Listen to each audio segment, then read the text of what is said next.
Boa tarde, eu me chamo Antônio e o nosso grupo se chama Motores Manuel. Eu e a Isabela a gente vai falar sobre o motor de Otto. O motor a diesel vai ficar a cargo do Matheus e do Alan. O motor de Wankel vai ser dito pelo Guilherme e o turbojato será explicado pelo Luan. Agora eu vou passar minha fala para a Isabela, que vai falar um pouco do contexto histórico desse motor e do seu criador.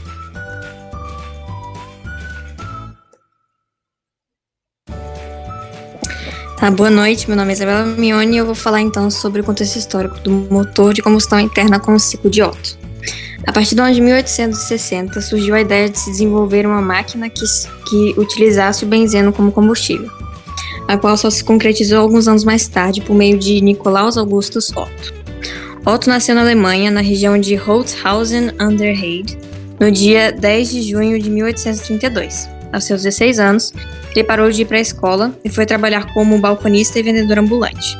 A cada lugar que ele visitava, devido ao seu trabalho, Nikolaus ia despertando o interesse por mecânica.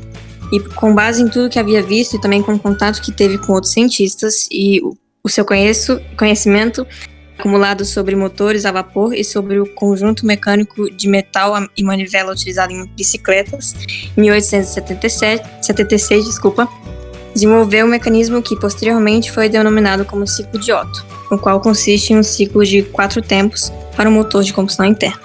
Agora eu vou passar a palavra novamente para o Antônio, que vai falar sobre o mecanismo do motor. Ok, eu vou falar um pouco agora sobre os objetos do motor, as transformações termodinâmicas e como ocorre seu funcionamento. Primeiramente pelos objetos. Aqui a gente tem o comando de válvulas, que é o que controla o abaixar e o subir das válvulas, que é essa parte em vermelho, são as válvulas. Aqui é a válvula de admissão e aqui é a válvula de escape, que eu vou explicar um pouco mais pra frente. Aí a gente tem os cilindros aqui com os pistões, que os pistões deslizam para cima e para baixo. Aqui a gente tem as bielas, que é essa parte aqui que está com verde e a bolinha em vermelho. E a gente tem o vilebrequim, que é o que move as bielas. Agora eu vou falar um pouco mais sobre como ocorre o funcionamento desse motor. Primeiramente, a gente tem a válvula de admissão, ela vai estar aberta, permitindo a entrada de ar e combustível a temperatura ambiente de 20 graus Celsius. O pistão, que é essa parte aqui, vai estar no ponto morto superior, que é o ponto mais alto possível que ele pode estar no cilindro, que é essa parte aqui. E basicamente é isso. A pressão vai estar de 1 atm e o volume vai estar mínimo. Aí na parte B, com a entrada da mistura do combustível com ar, continua a temperatura ambiente. Com essa entrada, o volume vai aumentar, a pressão vai diminuir, obviamente, e a válvula de admissão ela vai se fechar a partir do momento que o pistão estiver no ponto morto inferior, que é o ponto mais baixo possível que ele pode estar. E a biela ela vai passar de um movimento de cima para baixo para um movimento de girar. Então ela vai fazer esse movimento aqui. Aí na parte C, devido a biela continuar fazendo esse movimento, ela vai empurrar o pistão para cima, que vai fazer uma compressão adiabática nessa mistura de ar e combustível. A compressão adiabática nada mais é que quando há um grande aumento na pressão do gás e uma diminuição do seu volume sem que haja troca de calor. E devido a esse trabalho realizado pela biela, a temperatura vai aumentar de 20 graus Celsius para 450 graus Celsius, junto com a pressão, que vai passar de 1 atm para 25 atm. Aí na parte D aqui, que é a combustão, vai entrar a vela, que vai estar conectada junto à bateria, e ela serve para soltar uma fagulha ou centelha, que vai fornecer a energia necessária para o início da combustão. Aí vai ocorrer a combustão a partir da centelha solta por essa manivela aqui, e a pressão, que já era de 25 atm, vai passar para 100 atm, e o gás de 450 graus Celsius vai passar para 2.900 graus Celsius. Essa explosão ela transforma energia química, que é um tipo de energia que está armazenada em todas as matérias com ligações químicas, em energia térmica, que é a quantidade de energia contida em algum sistema exclusivamente pelo efeito da sua temperatura.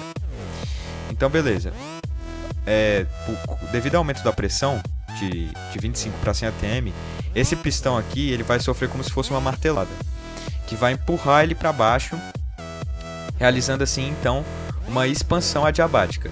A expansão adiabática é quando há um grande aumento no volume do gás e uma diminuição da sua pressão sem que haja troca de calor.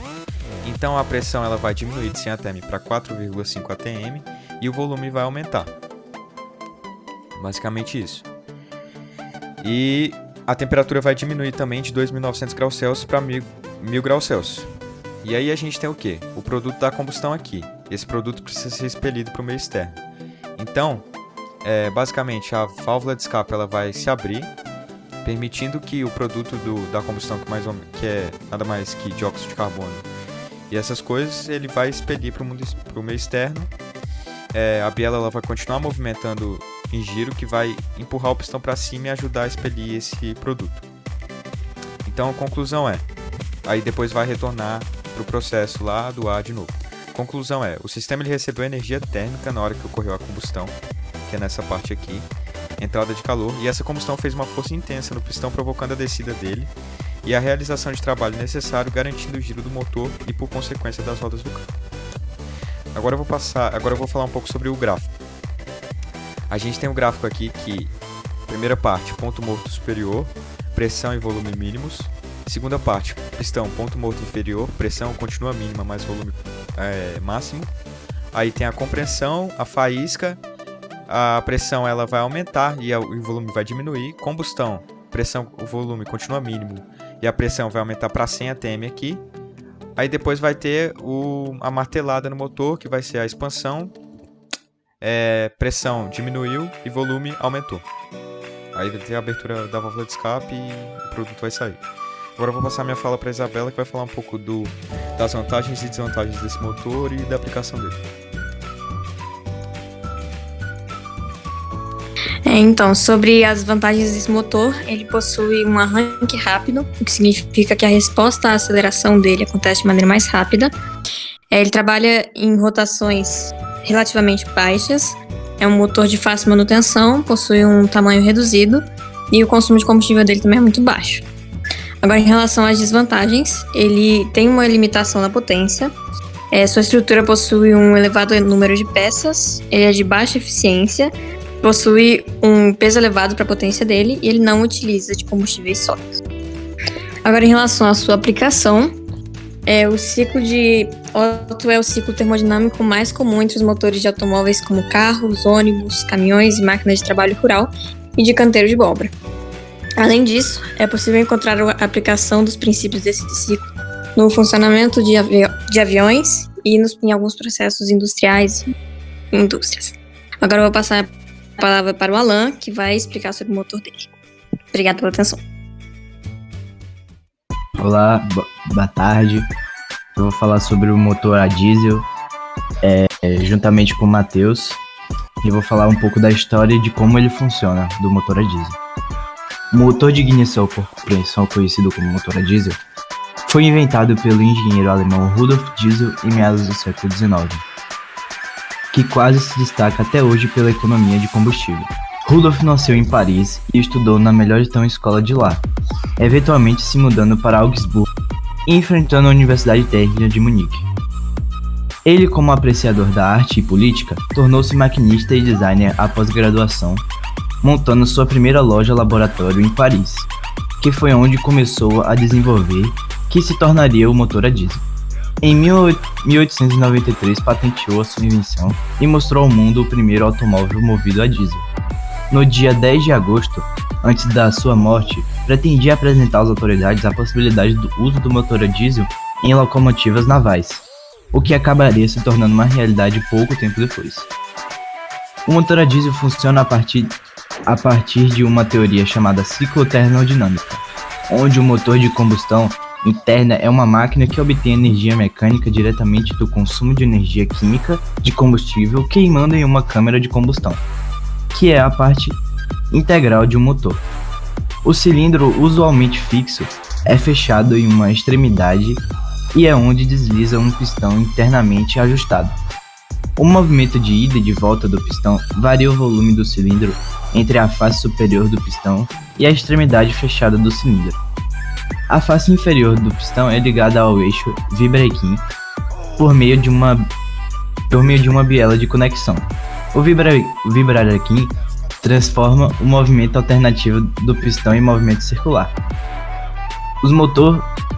Em motores com vários cilindros, o virabrequim tem uma parte excêntrica para cada biela, de modo que a potência de cada cilindro seja aplicada ao virabrequim no ponto apropriado de sua rotação. Os eixos virabrequim têm volantes pesados e contrapesos, que pelas suas inércias minimizam a irregularidade do movimento do eixo. O motor de 4 tempos trabalha nas fases de admissão, compreensão, expansão e carga. Na admissão só ocorre a entrada de ar pela válvula de admissão, quando o pistão percorre o cilindro do ponto motor superior, PMS, ao ponto motor inferior, PMI. Nesta fase, apenas a válvula de admissão está aberta. Quando o motor possui o sistema turbocompressor, a turbina desse sistema aumenta a quantidade de ar no cilindro, proporcionando maior quantidade de oxigênio disponível e fornecendo melhor queima e potência quando injetado mais combustível. Então, PMI é a posição que o pistão atinge na parte inferior do cilindro de seu curso. O PMS é a posição que o pistão atinge na parte superior do cilindro, e a câmara de compressão VC é o volume contido no cilindro na parte superior do pistão, quando este se encontra igual no PMS. O volume do curso do pistão VP é o volume varrido pelo pistão quando esse se destaca do PMI ao PMS. E o motor tem as seguintes funções dentro dele: a válvula de admissão, válvula de escape, que torna a compressão, a vela e a expulsão dos ácidos e dos oxigênios. E agora eu vou passar minha fala para o Matheus, que vai explicar mais sobre isso. Bom dia, Flávio. Eu sou o Matheus, como você pode perceber, e eu vou falar sobre as vantagens e as desvantagens do motor a diesel. O motor a diesel traz como uma de suas principais vantagens o custo mais baixo comparado com a gasolina comum. A diferença é de aproximadamente 20%. Além de que a eficiência desses motores a diesel é de 36%, enquanto a dos motores comuns é de apenas 25%. Ou seja, o motor a diesel gasta menos combustível e é mais econômico se comparado ao motor comum. Motores a diesel também têm alto torque, o que ajuda no trânsito das cidades, fazendo com que o motor faça menos ciclos quando o carro estiver parado no trânsito. Aquele engarrafamentozinho, horário do rush, sexta tarde, sabe como é, né, Flávio? Mas nem tudo é flores.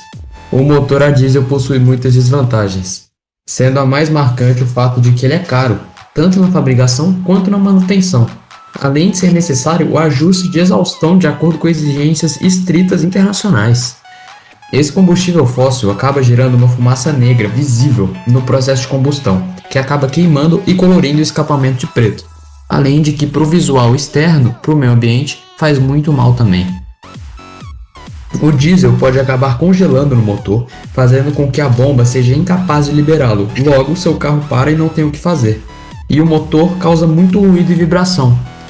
Ou seja, você voltando ao seu trabalho estressado, acaba acontecendo uma coisa dessas, fica até constrangido, né? Fica ruim pra você. E aí, continuando para as aplicações do motor, eu gostaria de citar aplicações desse motor nos barcos. Em barcos, o uso do diesel para motores pequenos não compensa, por causa do alto custo da tecnologia, de manutenção e etc. É mais recomendado usar um motor comum, gasolina comum, porque ele é mais leve, mais barato, manutenção rápida, etc. Mas o motor a diesel é mais utilizado e mais recomendado em lanchas de passeio, de 26 a 34 pés, pois deixa o casco mais estável por não concentrar o peso do motor na parte de trás.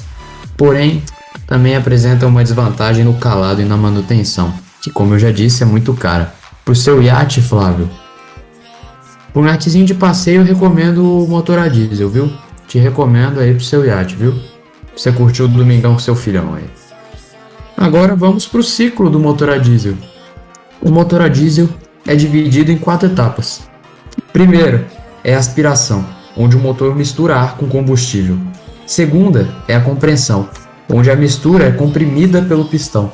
Na terceira é a combustão, onde a explosão força o pistão para baixo. E na quarta, que é a exaustão, onde o pistão espere os gases queimados, fazendo assim com que o motor gire e funcione normalmente, fazendo o seu carrinho chegar na sua casa para dar um beijo na testa da sua esposa e botar o filhinho para dormir. Obrigado pela apresentação, Flávio. Agora eu vou passar minha fala pro Guilherme 555, que vai dissertar sobre o motor de Wattell. Pode falar, Guilherme. Olá, sou o Guilherme, vou falar sobre o motor de Wankel. O que é o motor de Wankel? É um motor rotativo de combustão interna que utiliza rotores em formato semelhante a de um triângulo em vez de pistões dos motores alternativos convencionais. Aqui eu tenho uma imagem representando o motor. História e origem. Foi criado por Felix Wankel por volta de 1924 e patenteado em 1933, baseado em uma estrutura de movimentos epicloidais de um rotor sobre eixo. E a seguir, vários anos foram dedicados ao aprimoramento do projeto, com alguns atrasos gerados pela Segunda Guerra Mundial. Uma curiosidade, que a principal marca que aderiu a esse motor foi a Mazda. Embaixo eu tenho um modelo de um carro da Mazda que utiliza esse motor, e do lado eu tenho uma imagem do inventor do motor, Felix Wankel. Funcionamento. Esse motor consiste em uma câmara cujo formato interno se aproxima de um 8. Dentro dela, um rotor mais ou menos triangular gira excentricamente com relação ao eixo principal, que equivale ao vibrequim dos motores de pistão. As formas destes dois elementos são tais que, enquanto os cantos do pistão estão sempre equidistantes das paredes da câmara, eles sucessivamente aumentam e diminuem o espaço entre os lados convexos do triângulo e as paredes da câmara.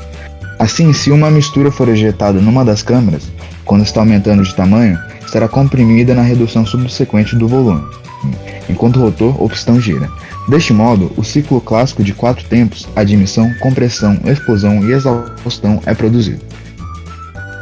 Aqui uma imagem para ilustrar o que eu acabei de explicar.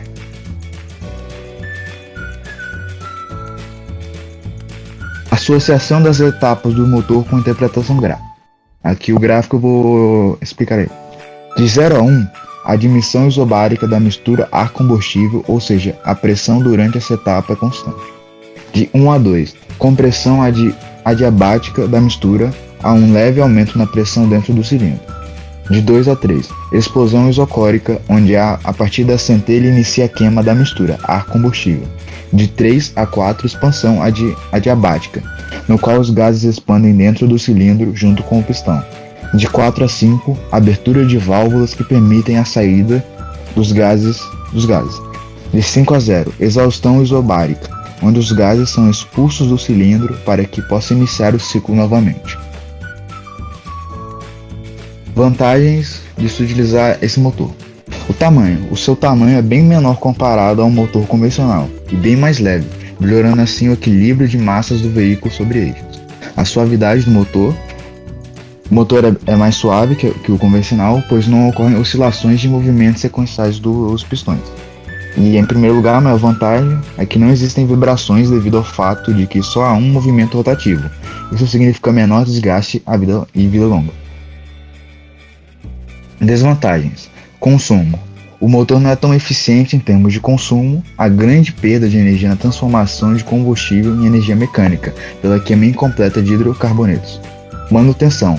Tolerância zero para métodos de manutenção que não sejam os específicos do fabricante, e há uma grande dificuldade de manter a vedação ideal das pontas do rotor, por conta da dilatação do motor. Agora eu vou passar para o Luan, que ele vai falar sobre o motor turbojato. Olá, tudo bem? Hoje a gente vai falar sobre o motor turbojato. Foi desenvolvido durante o final da década de 1930, independentemente por dois engenheiros diferentes. Um foi o Franklin Whiteley, no Reino Unido, e o outro foi Hans-von Ohren, na Alemanha. Uma curiosidade é que em 27 de agosto de 1939, o Heinkel He 178, que foi fabricado pelo Hans-von Ohren, tornou-se o primeiro avião do mundo a voar sobre a propulsão do turbojato. E agora eu vou explicar um pouco do processo do motor turbojato, que são dois. E eu vou explicar agora sobre o turbojato de fluxo centrífugo. O ar que passa pelo compressor giratório, que está ali de azul na imagem, que é comprimido a uma pressão superior antes de entrar na câmara de combustão. O combustível é misturado com o ar comprimido, é inflamado por uma faísca. Este processo de combustão aumenta significativamente a temperatura do gás, cuja potência é extraída para dirigir o compressor. O fluxo de gás saído da turbina expande-se até a pressão ambiental através do bocal de propulsão, produzindo um jato de alta velocidade à saída do motor. E agora eu vou explicar um pouco sobre o fluxo áxeo. Diagrama esquematizado mostrando a operação de um turbojato de fluxo áxeo. Aqui o compressor também é dirigido pela turbina, mas o fluxo já mantém-se paralelo ao eixo impulso. O ar é o principal fluido utilizado para a propulsão de todos os tipos de motores, quanto do fluxo áxeo quanto do centrífugo. E agora eu vou explicar um pouco a parte sobre a câmara de combustão. O processo de combustão no combustor é significativamente diferente daquele no motor de pistões. No turbojato, a mistura do ar e do combustível passa não confinada através da câmara de combustão. À medida que a mistura é consumida, a sua temperatura aumenta dramaticamente e a pressão diminui realmente numa reduzida porcentagem. E agora eu vou explicar um pouco sobre o gráfico de compressor. A utilização de compressores Axis se também ao fato de que, ao permitir mais aumento na razão da pressão, diminui o consumo específico, conforme nessa figura. Aqui está mostrando o gráfico do consumo de combustível específico e da razão de pressão. Então, quanto for maior o consumo específico de combustível, menor vai ser a pressão. Como vocês podem ver que aqui tem 2 litros de consumo e a razão da pressão é 0. Depois vai se diminuindo o consumo específico do combustível que é usado. Depois passa a aumentar a razão de pressão de 40 atms. Agora eu vou mostrar para vocês as vantagens de ter um motor turbojato. O motor de aeronave é confiável por manter seu desempenho dentro de uma classificação específica que pode ser bem modelado a seu favor, em várias amplas atitudes de voo, sob condições atmosféricas extremas. Padrões de confiabilidade de motores devem satisfazer as exigências da autoridade aeronáutica, do seu fabricante e do fabricante do produto, através do projeto.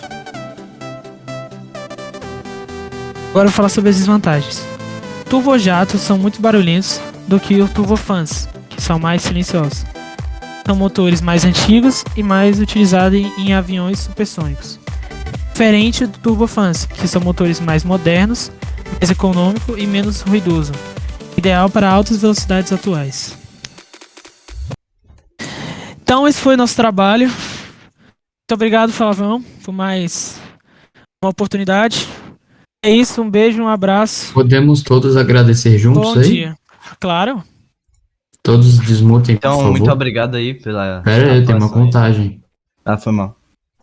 3, 2, 1. Obrigado, Obrigado. Flávio! Obrigado, Flávio. Obrigado, Flávio.